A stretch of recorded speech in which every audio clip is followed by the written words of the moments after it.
Donc ensuite, second sujet, vue valorisation de l'information. Donc, on est sur comment innover par les usages et valoriser l'information.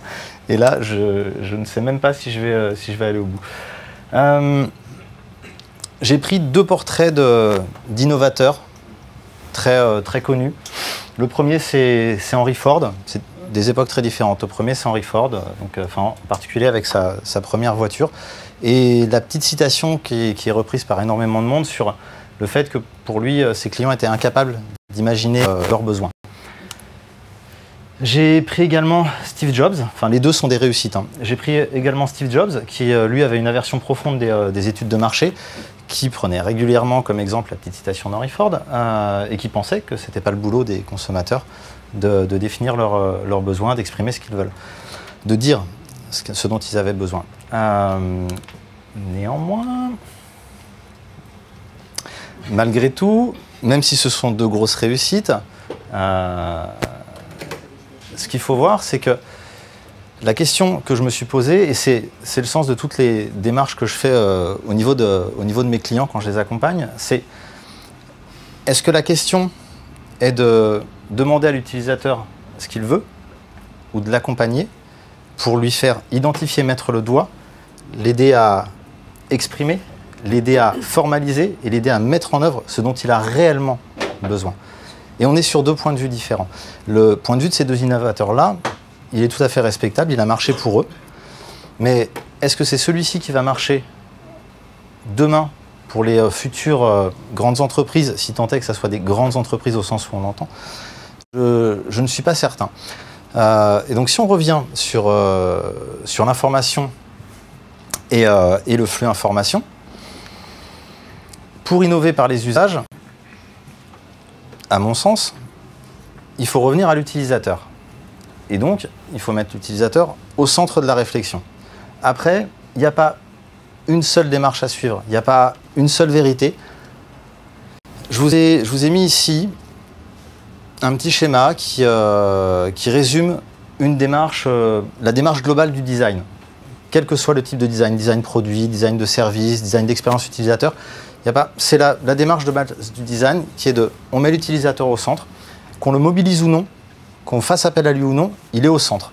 Et ensuite, on parcourt de manière itérative, on explore, on regarde, on conçoit, on réalise, on teste, on évolue, on adapte, on mesure, etc., en permanence. Là où je veux en venir, c'est que pour moi, contrairement à, on va dire, la manière dont fonctionne l'entreprise pour la plupart des entreprises aujourd'hui, pour moi, si on veut innover sur les usages, si on veut exploiter le flux information pour innover sur les usages et pour apporter de la valeur ajoutée à l'utilisateur et à l'entreprise, il faut partir de l'utilisateur, il faut l'accompagner, il faut structurer la démarche. Structurer ne veut pas dire avoir une démarche extrêmement cadrée sur laquelle ah merde non, c'était pas le pas que je devais faire. Non, structurer, c'est donner un minimum de cadre et laisser aussi un minimum de place à la créativité et au hasard également. Voilà, donc pour moi, l'innovation autour du flux information passe par l'utilisateur au centre. C'est une démarche qui est utilisée chez Adobe, c'est ça? Non, chez qui Alors, il y a plusieurs grosses boîtes qui fonctionnent comme ça. Ouais, je pourrais faire, enfin, on peut les lister, mais... Alors, je pense qu'un grand nombre d'entre vous connaissent ce slide. Hein, je le trouve assez intéressant. Donc là, on passe un peu plus dans le conceptuel. L'axe des ordonnées, donc c'est le type de traitement. En bas, on a traitement de type machine, binaire, 0, 1. Je fais des additions. Et puis en haut, on a un individu. Donc on est moins dans l'analytique, on est plus dans la systémique. Et puis en bas, on a la complexité, donc faible ou forte, ou le niveau de subjectivité. Donc ce slide, il présente quoi? Mais il dit à la base, il y a des données. Okay, il y a des petites choses qu'on trouve dans des cellules de base de données. Et lorsqu'on rajoute un contexte à ces données, ça donne du contenu, des documents par exemple. Et lorsqu'on utilise ce contenu, ça donne une information. Nous, on parle actuellement de ce flux-là. D'accord? On ne parle pas de la donnée souvent qui a été utilisée à travers le mot information. Donc je vois des termes document et information. Non, c'est différent. Cette information qu'on assimile, ça nous donne de la connaissance. Et cette connaissance qu'on applique à une situation donnée nous donne des compétences. Ok, c'est plein de bon sens, hein, on enrichit quelque part une base. Et puis ensuite, ça boucle. Alors, ce qui est assez intéressant, il y a deux choses. Première chose, c'est si vos données sont mauvaises, pensez-vous vraiment que vos compétences vont être meilleures? D'accord? Alors, on peut être compétent dans un univers où il y a des données qui sont plus ou moins mauvaises, hein, mais à votre avis, est-ce que vous allez être meilleur et avoir plus de compétences dans un environnement où les données, le contenu et l'information est mieux maîtrisé? J'ai beaucoup entendu parler dans les débats tout à l'heure, voilà, les utilisateurs, est-ce qu'ils sont suffisamment matures pour gérer l'information? Ils perdent du temps, ils ne savent pas comment faire, ils ne savent pas comment la classer, ou ils le savent, mais ils ont des outils qui ne le permettent pas trop. Donc ils sont dans un environnement où la donnée et le contenu, bon, c'est plus ou moins au lait. Alors, ça veut dire quoi? Ça veut dire que dans une entreprise ou une organisation, qu'est-ce qui fait sa raison d'être de cette organisation? C'est l'être humain. D'accord? Donc si ici, c'est pas bon, et là, c'est pas bon, est-ce que vous pensez que l'organisation va être bonne? Alors, vous allez me dire, ça dépend, pourquoi faire. Donc la première réflexion, elle est là-dessus. Ça veut dire traiter dans la chaîne ce qui se trouve en bas peut vous permettre derrière de développer de la valeur. C'est comme ça qu'il faut l'interpréter. Alors j'ai beaucoup vécu dans... je fais pas mal d'années dans des sociétés de services, hein, certaines de très belles, d'autres un peu moins.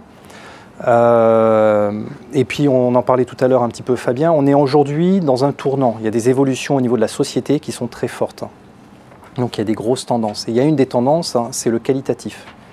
On était dans une société de consommation où il fallait produire beaucoup, vite, vendre vite, consommer vite.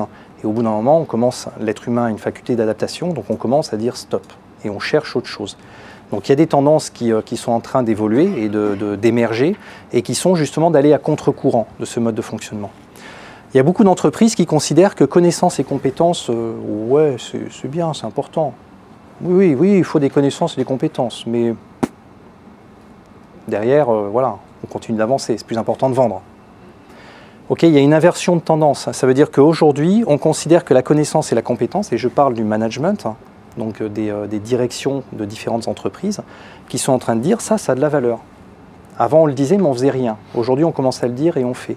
Ça veut dire quoi? Ça veut dire qu'aujourd'hui, je pense qu'il y a une certaine maturité qui est en train de se prendre et qui est de dire il faut qu'on gère ça. Ça a un sens si quelque part, on veut développer de la valeur. Pourquoi? Parce qu'une entreprise aujourd'hui est en train de réfléchir en disant je veux développer de la valeur et du qualitatif. Et je veux faire un petit peu moins de quantitatif. Voilà, c'est la réflexion qu'il y a derrière un petit peu ce slide.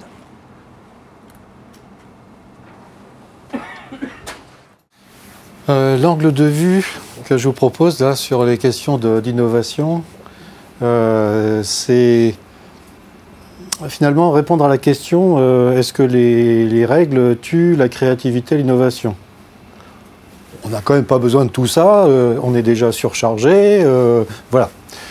Bon, à chaque fois qu'on m'a dit ça, Michael le sait bien, je réponds par la poésie.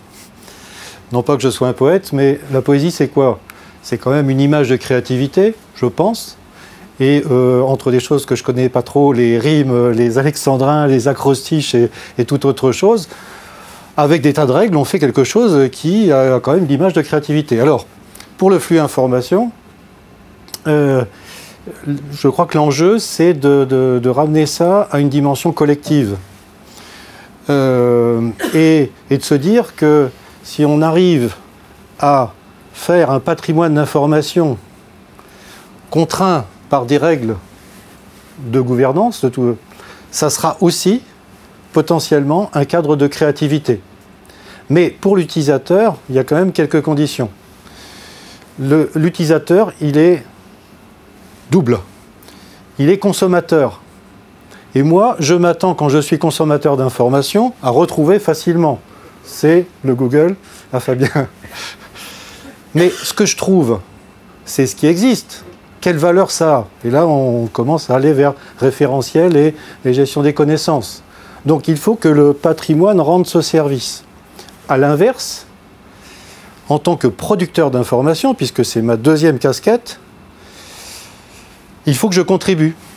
Et pour ça, il faut qu'on facilite le geste de ranger pour la collectivité et aussi de qualifier l'information. Alors, grand débat, est-ce qu'un organisme central du parti sait faire tout ça ou est-ce que c'est chaque utilisateur? À voir les organisations qui font que sûrement un organisme central ne fera pas la place de tout le monde et que l'utilisateur, il est très... Donc, trouvons les équilibres intermédiaires pour jardiner ce patrimoine. Mais c'est mon point de vue.